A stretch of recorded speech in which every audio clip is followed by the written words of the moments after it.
Make ready.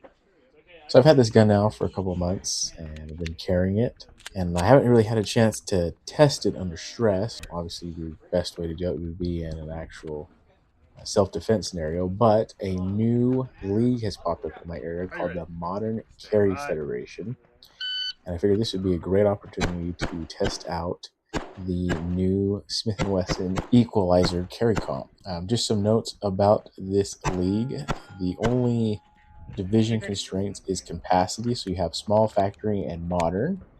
Other than that, you're pretty much free to shoot whatever you want as long as it is concealed.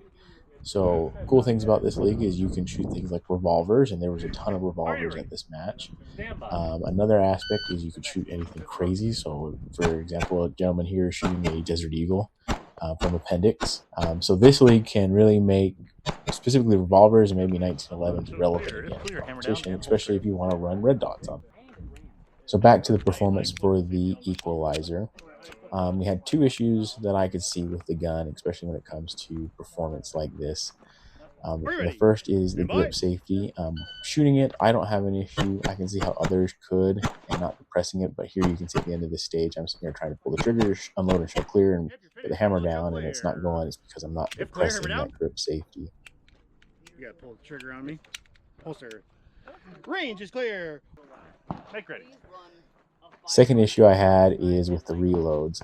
Because of the texture on the 15-round magazines and the size of my hand, whenever I depress the magazine or release, the mags will not fall free because that texture is actually connecting with the palm of my hand still.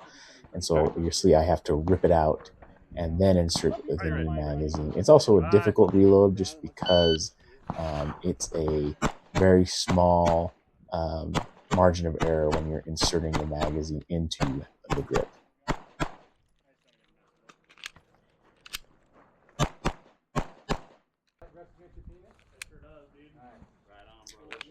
The other issue I had was actually with my optic. It died mid-stage here, and so you'll see me sit here and fish for it before I just realize, hey, go to the irons and finish the stage. Are you ready? Stand by. Despite those issues, though, I'm actually really impressed with the Equalizer, and I do think this is one of those guns that is underappreciated and not talked about enough for how well it performed. And performance-wise, it did fantastic. I actually took 4th place despite those hiccups.